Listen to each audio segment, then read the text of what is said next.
And the opposition National Democratic Congress (NDC) has been very critical of the performance of the current government after 1 year in office. General Secretary of the NDC, Johnson Esiedun-Ketia, has been pinpointing what the party makes of the performance of President Akufo-Addo and his appointees in a conversation with host of AM show Roland Walker this morning. First of all, let me explain that people kept asking me why I should participate in such an event. And I thought that it is more of the celebration of the achievements of NDC. And that was why really? I find it... 25 years? Yes, because out of the 25 years, NDC has been in power for 16 years. 16 out of the 25 years. And everybody knows that the fourth Republican Constitution was launched by PNDC, which is the progenitor of NDC. And at the time the Constitution was being drawn, sympathizers of the Buzia Dankwa tradition boycotted the process, calling the Consultative Assembly an assembly of butchers and palm tappers. But if I remember the reports at the time, it's also more because they thought it was not representative enough.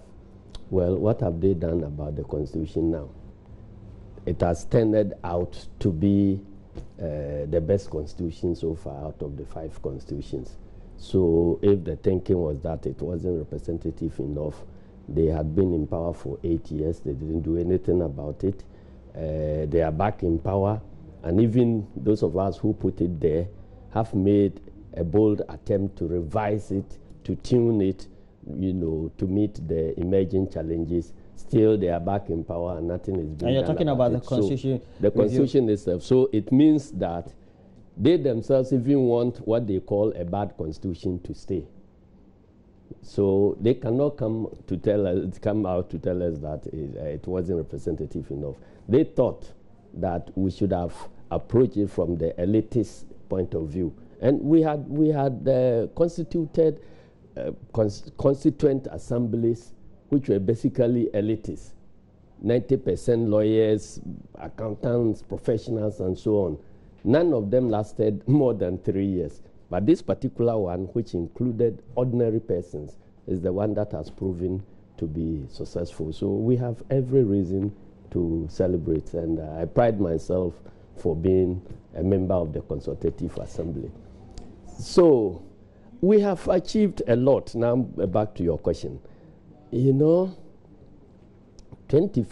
these 25 years, first of all, as I said, for the first 4 constitutions, none of them went beyond 3 years.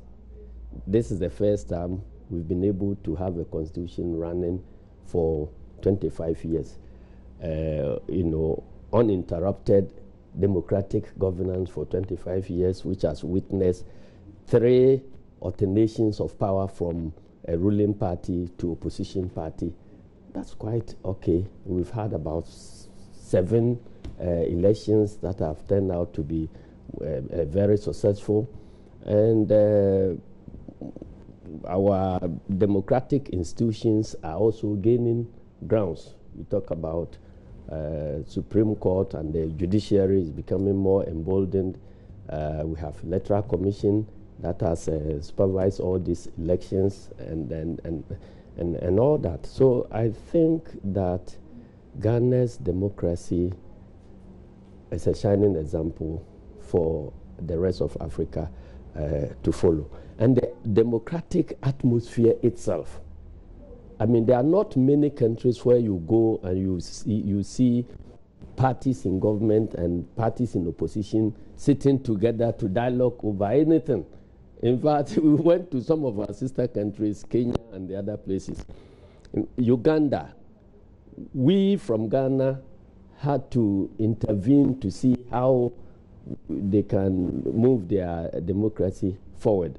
And because of that, we invited leaders of all their leading political parties. And they confessed that it was in Ghana that for the first time, the general secretary in the opposition was shaking hands with the general secretary in government for the first time.